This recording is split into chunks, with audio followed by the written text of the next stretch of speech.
Amin na yung papel, Miss Alice. Pakikunin sa kanya. Sen, wag niyo po i-ano po sa public po ha. Huwag niyo kaming uutusan, Miss Ay, Alice. pasensya na po.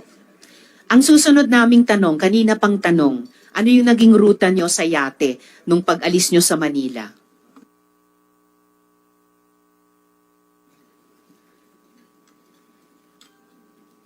Pag-alis po namin, nauna po kami doon sa yate po.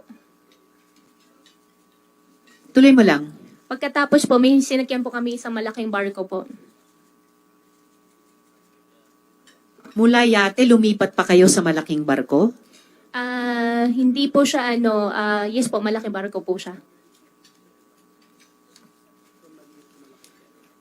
So, mula yate sa malaking barko. Saan banda kayo lumipat sa barko? Madam Chair, as much as gusto ko pong sabihin, pero hindi ko po alam yung location, basta puro dagat po. Ganong katagal mula umalis kayong Manila na nakayate na lumipat kayo sa malaking barko? Isaya, few hours lang po. Ilang oras? Hindi ko po maalala to be exact kasi lahat po ng cellphone po namin nung pagka ano po namin doon sa tao, wala na po kaming phone. Sinong tao?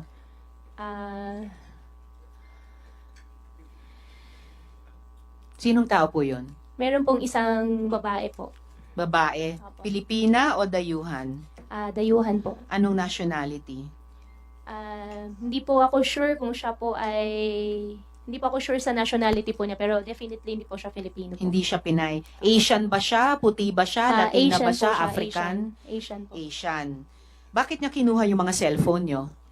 Kasama po yun sa usapan po. Ano yung usapan? Walang phone, wala po lahat. Bakit may ganong usapan na walang phone? Yan po ang sabi po sa amin po. Dahil? Siguro po for safety na rin po. Safety nino? Para sa akin lang po, para sa safety na rin po ng lahat. Basta wala pong cellphone, bawal po. Bakit magiging peligroso ang may cellphone sa lahat? Hindi ko po alam, basta yung pong sinabi po na walang cellphone po.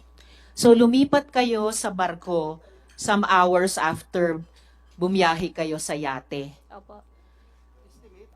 Estimate number of hours Hindi ko po bago kayo ma-estimate kasi baka lumipat. magkamali po ako. Wala po akong talaga maano po sa hours po. Mas okay na magkamali kaysa magsinungaling. Yung honest effort to tell the truth, mas okay nang magkamali.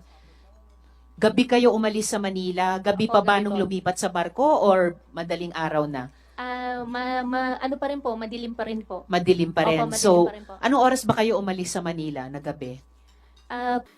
Pagdating po kasi namin ng Manila po, ikot-ikot po kami ng ikot eh. Hindi. Anong oras kayo sumampas sa yate? Hindi ko po maalala nung time, pero definitely po siguro mga bago naman po mag 10 o'clock. So, bago mag-10. So, mga 9 p.m. or so. And Pero then, hindi pa ako sure to be exact po doon sa time po. and then bumiyahe kayo ng ilang oras bago lumipat sa barko. Opo. Paglipat sa barko, madilim pa ba or sisikat na ang araw? Madilim pa rin po. Madilim pa rin. Opo. And then, pagkasakay nyo sa barko, anong ginawa nyong sunod? Pagkasakay po sa barko po, Madam Chair, pinasok po kami sa isang room. Doon na po kami. Ilang oras kayo dun sa room sa barko? Ay, matagal po. Ganong Araw katagal? po. Ilang araw? Hindi ko po, siguro mga 4. 4 days? Baka 4 or 3 or 5, mga ganun. Basta matagal po. 3 to 5 days? Ilang beses kayo nag-breakfast? Ako po kasi hindi pa ako nagbe-breakfast. Okay, ilang beses kayo nag-lunch?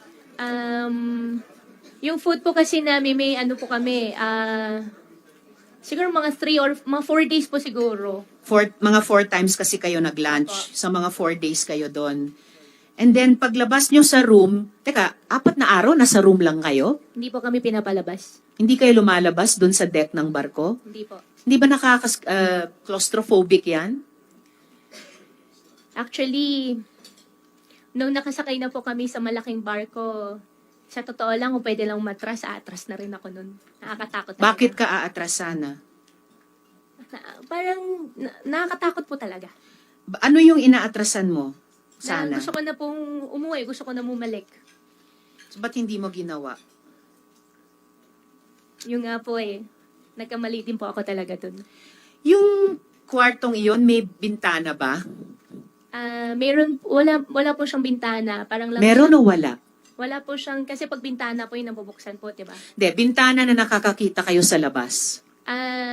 Meron po siya isang maliit, meron po. Okay, so anong nakikita nyo dun sa isang maliit na bintana? Wala po kami nakikita po, Madam Chair. Pero nakikita nyong sumisikat ang araw, lumulubog ang araw, Opo. maaring sumisikat ang buwan, tapos nawawala. Wala pong ganun eh. Anong meron? Nasa site lang po siya. Kahit na, sa side makikita mo yung langit, kung lumiliwanag, dumidilim. Nakikita nyo yung pagbago ng oras sa bawat araw. To be exact po, Madam Chair, hindi ko na rin po napapansin po. So, basta sabi mo mga 4 na araw. Opo. Pagkatapos ng 4 na araw na hindi daw kayo lumabas sa kwarto, paglabas nyo sa deck, sa barko, nasaan na kayo?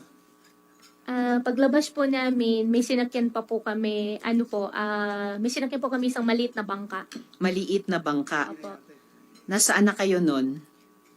Yung bangka po, bumiyahe pa po kami, tapos Malaysia na po. Ganong katagal kayo bumiyahe?